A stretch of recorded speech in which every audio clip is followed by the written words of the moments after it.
Hello everyone, welcome to my channel. Please subscribe and stay tuned by clicking the bell icon. Netflix Heartstopper. Why Season 2 was actually a good idea. Sure, Netflix is trying to make the most of the Heartstopper story, but there is still a point in a new season. Every time a new show gets a second season, audiences are divisive, and Netflix's Heartstopper couldn't stay out of it.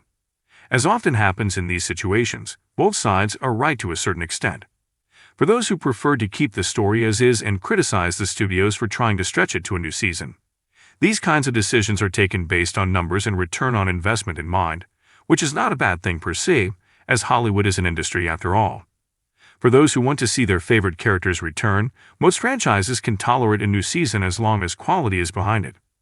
What happens next is a series of right or wrong decisions that make this subsequent season a worthy successor or a forgettable continuation. Heartstopper seems to fall more in the first category. While the original series was based on a webcomic by Alice Oseman, and not necessarily conceived for more seasons, this new entry of Heartstopper is still relevant.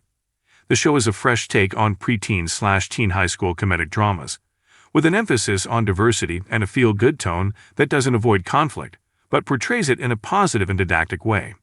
Remaining faithful to the first season, Charlie, Nick, and their friends' coming of age was well worth a couple of new episodes.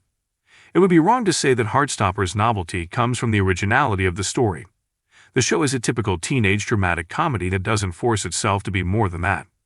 This means it depicts the issues of high school kids trying to come to terms with their first love experiences and figuring out their identity.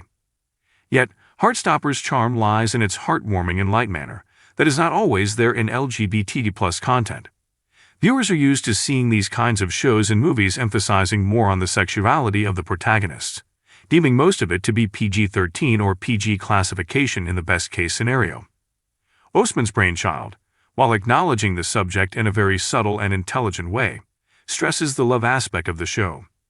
Secondly, and another common issue with quality LGBTQ+ fiction, is the intense drama or traumatic choices many take to show diversity. While it is true that the LGBTQ+ population is subject to discrimination and violence due to their identities, there are tons and tons of literature, shows, and all sorts of media depicting these horrific scenarios. While there is still a necessity for TV to shed some light on the matter, it is also important to depict an easier way of life for LGBTQ+ people, not as a way to sugarcoat the situation, but to provide them with positive role models for key stages in their lives.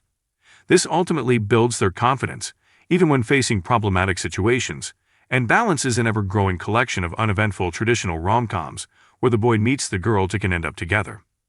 This media is necessary for young girls and boys to find characters to identify themselves with, and Heartstopper is a great example for LGBTQ+ youth, with room for all types of characters.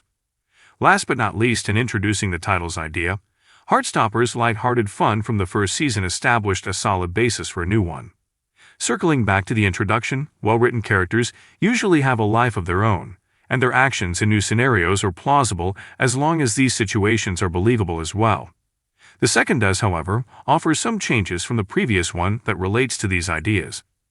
As mentioned, Heartstopper's biggest win is its excellent set of characters and its tone. The second season shifts slightly from a character-driven narrative to a more conceptual one. The characters are still there, leading the story, but this season is driven by conflicts that are actually concepts of typical struggles for teenagers in general and LGBTQ+ in particular. The difference between friendship and a romantic relationship, the limits of love, the intensity of the first one, and its downsides are some of the many concepts that the second season explores and are not limited to diverse viewers, while still portraying relevant issues like asexuality and coming out. Heartstopper's new series also introduces an extra spice of conflict that was subtler in the first one. The show proves intelligent in showing different reactions to diversity and how others learn to live with it. Whereas the first season had a charming way of facing the protagonists with some of their biggest fears while resolving the situation in a chill and feel-good way, the second confronts characters with some tougher situations, always balancing the scene with comedy or something that keeps drama to a tolerable level. The result is an interesting new pace and an educational approach that goes well with both diverse youth and their families or anyone watching in the hopes of understanding teenage struggles in a light way. Plus, it adds some tension with an interesting cliffhanger, favoring continuity. All in all, Heartstopper takes a more pedagogic approach to its new season, and that makes the second season worth the watch. It finds the right balance between being the unpretentious teen drama/comedy while teaching a lesson or two on diversity without imposing it on viewers.